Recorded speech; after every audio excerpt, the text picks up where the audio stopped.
Welcome to April's Garage, and I've lost Tyler once again to listings on Bring a Trailer, but he's starting to see some peculiar things in the numbers. Peculiar? I don't know if that's the right word.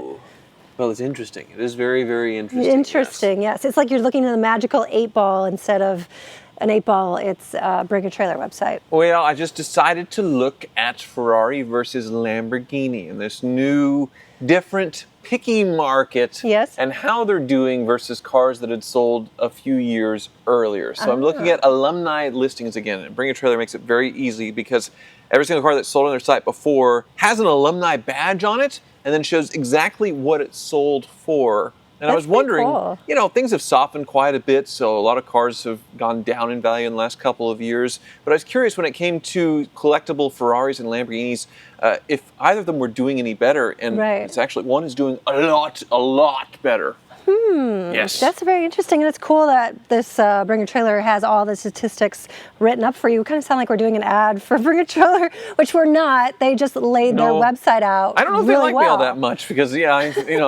I buy some hoopties on there. I've had some interesting encounters on there with the good and bad. Right, but it's not their fault. Yeah. That you buy hoopties. I'm making it sound like Craigslist, which had that encounters section back in the day. Anyway. But with the cars you look at, yeah, I could see that. Anyway, I just randomly pulled up the last 6 alumni sales on Bring a Trailer so we can see if there's a theme together. Starting with, look at this, 89 Countach 25th. I just got rid of mine. I know, and it broke my heart, but I completely understand it because it's not an easy car to drive. It's not an easy car to get into because, the Lambo yoga I'm going to lose strong. my hip flexibility after selling the car. I still got pretty good hip flexibility right now, but as I've lost that car, I'll probably lose it and not be able to fold myself into the thing. But, and a lot with like just bumps and road bumps and rocks and stuff like that. This one, you're a little extra paranoid. As far as your Bugatti, I just feel like it's a little more of a driver. It has a PPF on it. It's easy to fit into. It has cruise control. Double PPF? Yeah, double PPF. It's double bagged, actually. Yeah, they really don't want supposed to work. The car to get pregnant. So, yes. But here is what I traded in. Only mine was pearl white. This one was black. It sold for $525,000. Had only 3,000 miles on it. So mine had like 19,000 kilometers. So like a little over 10,000 miles. And the white that you have really shows like the side strakes and everything. Where black kind of has everything blend together. Still an obviously amazing looking car. Well, but there's a big difference. Here's the thing. These cars are red hot. On the up. In the last 4 or 5 years, it went from a, $200,000 car to a $500,000+ car. And this one being such low mileage, it sold in 2022 for $578,000. But then December 5th sold for $525,000. So that is a $50,000 haircut. Wow. $50,000 less. So are you glad that you kind of unloaded yours at the right time? Is that something that's happening? Did you predict this? Like, did you have this feeling, or you just traded it in because you wanted to kind of upgrade to something easier to drive? You knew. Anyway. You can time travel, and you looked into the future. Next on the Lamborghini list was a Gallardo Spider 6-speed. Right. And this one sold for $140,500. They made tens of thousands of Gallardos. Sure. Not many of them in manual transmissions. Not many Spiders. Why do you think they didn't make a lot of them manual? Most people would order them with the manual transmissions. Dealers wouldn't stock manual cars. So you had to be, a real enthusiast. Super car like this, I feel like you want to be able to really drive it, and that means having a manual. But at the time, in the mid-2000s, people wanted the latest, greatest technology, and that was an automated manual transmission. They could shift faster than any human, and you just flip the paddles on the track, and anybody could drive it. The manual takes work and all that stuff, but then, as time has gone by, people want that analog supercar experience, so then the gated manuals became coveted, especially with their rarity. This one, 25,000 miles, but it sold in 2023 for $150,000, and in 2024, it sold for $140,000, so a little bit less. A little bit less. Which is interesting. The theme continues. 6-speed Murcielago. Yes. I would have loved to have gotten hold of one of these when they were really cheap. There's one that I wanted to buy for like $150,000. That was the famous dead rapper Murcielago. Yeah. And the guy had died, and then his funeral was in the car. He was sitting in it dead. Really? And I think he was shot. It was a rapper, got shot, and so he wanted his funeral to be sitting in the car for his viewing. Obviously, they took him out, put him in a casket, or cremated him, or whatever. Really? And it was yellow with a red interior, but somebody got rid of it. Don't get any ideas. Like, I feel like this is something like, cool, let's do this, and we'll kind of have a burial site and then place a car in there. Like your BMW that's still buried, like right in that back corner out there. We're not going to be buried in a car one day. Right, but it was a little out of reach at the time at $150,000, $60,000. Same with the Ford GT, around $200,000. Yeah. A little bit out of reach. I was so close, but I went safer with the SLS AMG. It was around $100,000. That's what I bought going. No regrets, I suppose. But yeah, this one's interesting because in 2022, it sold for $380,000. 2024, $363,000. What is Once happening? Again, gated manual cars are supposed to be on the rise, but we're seeing a little bit less. Whoa. Interesting, okay. So are you glad you didn't have one of these? Because the value is going down. No, I really want one. I sold the Roadster, the orange Roadster, because you didn't want to be seen in it. Why did you blame me? But that's exactly why I sold it. Because I like the car. Well, also because I didn't want the Roadster. The Topé's really stupid, and like I get lobstered or it's too cold or whatever. I want a coupe. You get lobster? I get sunburned. Yeah. Yeah. I thought that was some weird car term where like someone has to sit on top of you like that. That's like a lobster, right? The Kama Sutra sex for motorcycle riding, but then I'm like, what is it for the car world? But stop. Okay, so you didn't want to get lobstered in your Murcielago because the top looks so terrible with it on there. So it looks so much better as a coupe with the top on. I was thinking black, sort of silver, something like a subdued, cool color, maybe, like a blue or I don't know. Yeah. Just not orange, yellow, obnoxious. Green, look at me. Which I feel like Lamborghini is kind of known for that. If you're the kind of guy that buys a Lamborghini, you want the flashy color because that kind of goes hand in hand. So here's the end of the line for the Gallardo 2014 LP570 Spider Performante Edition Technica. That's a lot to say. And maybe people don't want to explain, maybe have that really long name when they say what kind of car you have. So that's why it sold for less. Because in 2022, $225,000. And in 2024, $189,000. That's a big price cut. But then did the person driving it add just 1 million miles on it to kind of... Well, that's interesting. I don't think so because it's only 1,800 miles. So right. it probably so had no mileage before, right? What did it have before? It had 1,100 miles. So no, that would not make a difference at all. But people were buying these for their collectability. They're supposed to be going up in value. And every single one of those Lamborghinis has gone down. So when they launched these, they kind of marketing said these are collectibles. Yeah, they were marketing these as the end of the line for the Gallardo. They're throwing everything at it to try and get people to buy them because the next one, the Huracan's coming out. So let's do all the special blah, blah, blah, blah, blah. And it's still probably less, certainly way less than what it cost brand new. But well, I feel like sometimes when a car goes on the market and, people, employees are like, this is the collectible. And there's some weird thing where guys don't like to be told what to do or how to do it. And then so if you claim that this is a car that's going to be collectible in the future, like you guys don't want to listen. So you're going to get your own thing and follow your own trends, right? I didn't understand anything. What did you say?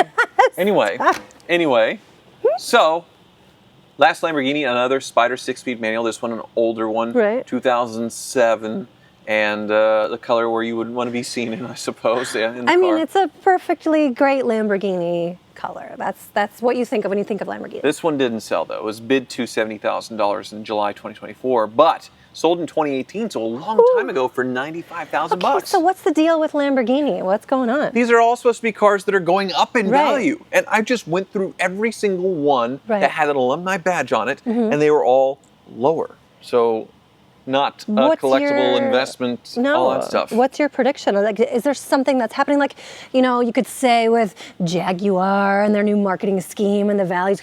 Like, what is it about Lamborghini? Is there a feeling in the car world? Or you're just seeing this and there's no relation, there's nothing to say about it yet? I think everybody was buying on speculation that they were going to own a car that was going to go up in value, and it turned into a thing, like a popular thing for rich people to do.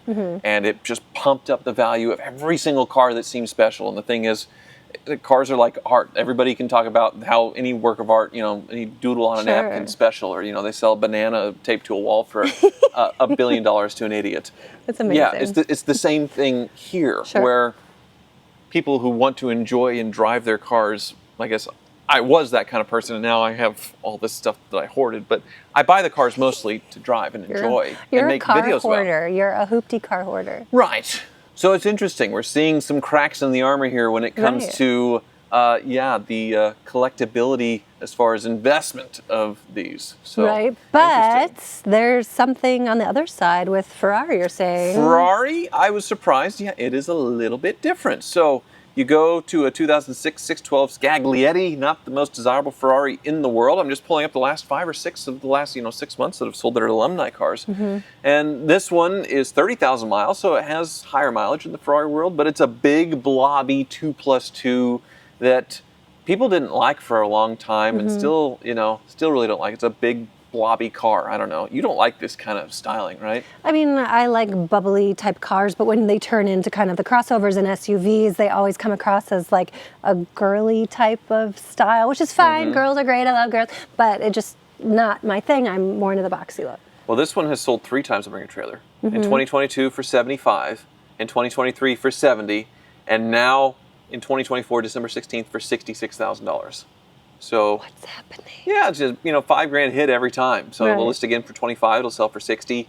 I don't know what the story is here. Obviously, it's a used Ferrari. So, right, but that's not as drastic as the Lamborghini numbers, I would say. Right, they're supposed to be at the bottom of the depreciation curve, and they're still depreciating. I don't know. They were 5 years ago this cheap. You could buy it for $50,000, $60,000. So do you think this across the entire car market, is this similar, or is this something with kind of high-end luxury? I'm seeing it everywhere, but it's interesting. Ferrari seem to be doing a little bit better. It's not as bad. So this is a car I actually drove years ago. A 2007 Ferrari 599, 6-speed conversion. Yes. It was, I think, the first 6-speed conversion done. And Dan Omergai Supercar had it at Monterey Car Week. Right. I drove it. I was like, I need to do it to mine. Do it now. So is this like a shockwave through the car world when this was the first conversion? Oh, I don't know about that, but it was the first one offered for public sale as well. So it was a big deal, and it sold for $200,000, I think. Yeah, $200,000 flat, January 31st, 2023. And it has a body kit to kind of make it look like a GTO as well, which is pretty cool. They did the black roof, all that stuff. So being the first, sort of like the Tesla Cybertrucks, where the idiots were paying $220,000 for them, now they're worth $80,000. Right. I thought this auction was going to be a bit more of a bloodbath than it was, because it sold for $186 just today in 2024. Were you bidding on it? No, but I was worried it was going to be something like 150, 160, and then my car was going to be worth less than that. So I'm very thankful that it did come close to its original, because this was a big deal. It was the first one, and it brought a lot of money. So $14,000 off from almost 2 years ago. So is this making you nervous? No. With your cars, that your investments kind of are going down a little bit? Well, unfortunately, I have no other investments. So when it comes to real estate like this, this was the worst investment ever, other than us being able to walk 5 steps out to go to my garage and film studio. So that's nice, the convenience of it. But the real estate sucks. Yeah, I have no stocks. I just have hoopties. Yeah, all your eggs in the hoopty basket. You're looking at it. So this one I thought was okay, but still a little bit less. Now here's one, finally he's going up. 1983 512 BBI. That's sexy. Very cool car. Very 12 cylinders in the back in that wedge shape from the 80s. And in January 2024, this sold for $322,000, so not that long ago. And then it sold just now at the end of the year for $340,000. That was quick. Right.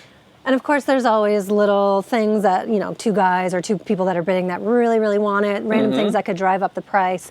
But in general, a lot of these cars have been going down, now you're saying, except for these. Well, it's just interesting. This is a really cool collector Ferrari that's probably undervalued, but for it to be January and December in the same year, and for it to go up, that's pretty striking. So, and especially on the same site. So everybody knows what the car sold for before. Right. But they still paid more because they wanted it that badly. Which I do love the transparency, and it's all right in front of you on the site. Again, I'm not doing a promotion for them, but it's neat to have all that information, not have to dig for it and question if it's actually real information or fake information as well. So with the Ferrari, we have a little bit down, up quite a bit. Right. And then this 812 Superfast, which should have been a car that depreciated like crazy, because these were selling so far over their MSRP before. And it sold in March 2024 for $330,000, and if we go to the end of the year, $305,000 it sold again. So somebody bought it and had, I hope, $25,000 worth of fun on a modern Ferrari. Sold for less. You'd expect that on a pretty new Ferrari for it to depreciate. And we've seen it with the hybrids and some of the others, like the SF90s that have gone through Barrett-Jackson and such, for $700,000 stickers plus, and they're down $200,000 or $300,000. So right. You just don't know what's going to happen. I feel like this guy got lucky to have $25,000 in loss in a year on this car. So then we have a Ferrari California, and this is really weird. This should not be something that is desirable and going up in value. They made 1 billion of them. Some people say they're not really a Ferrari. They're a Ferrari. They have a V8 in the front, dual clutch. Yeah. I like them. I know you're kind of whatever. But look at this. July 2023 sold for 100. November 2024 sold for 106. More. What is the world coming to? Tyler Hoover. I'm not picking and choosing. I'm just going through every single alumni sale. And something about Ferrari. Ferrari California? Yeah. Is Ferrari going California up? is a little up, at least with this bring a trailer. I mean, this is all obviously one-off anecdotal evidence, but everybody knows, like, they're bidding on bring a trailer. You can see it sold for $100,000 in 2023. Right. And then it took 2 people at least to bid up to pay more for it. And I'm shocked. I'm shocked for the California. All the other ones, like, there's little things that could happen with bidding, and who knows if the right person's looking at the right time, and there's all the nuances. But for a Ferrari California to raise in value that much over that time, what's going on? 17,000 miles, so it's been used somewhat. It's not collector grade. Right. Yeah, it's pretty weird. Okay. So then a Ferrari 430 Spider, 8,000 miles. Very common Ferrari, mid-engine, great car. Sold in 2021 for 121.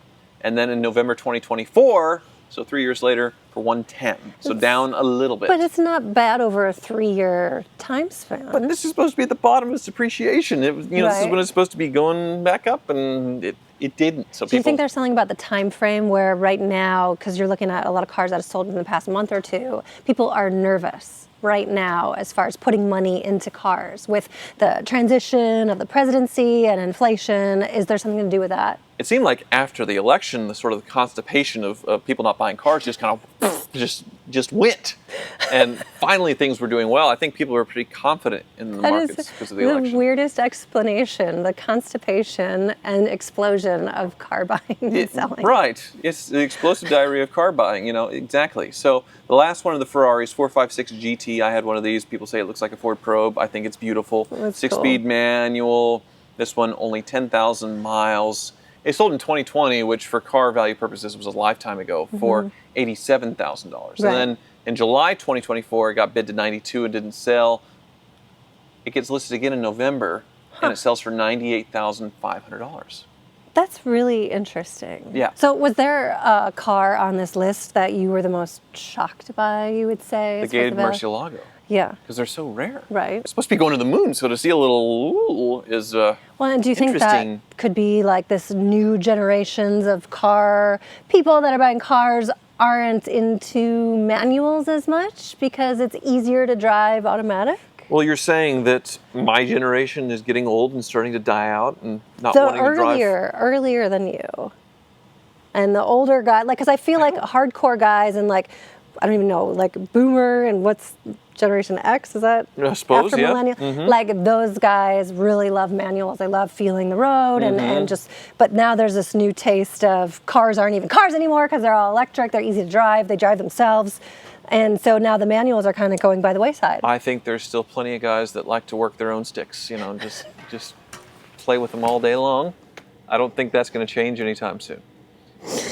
Oh my gosh, diarrhea but it's men interesting. With sticks. That's what this has turned into. That the Ferraris are doing better. At least anecdotally, excuse me while I just jump off of this right now because I can't speak. But Ferrari's doing better. Yeah. Huh. But I think Ferrari guys are cooler than Lambo guys. You know what I'm talking about?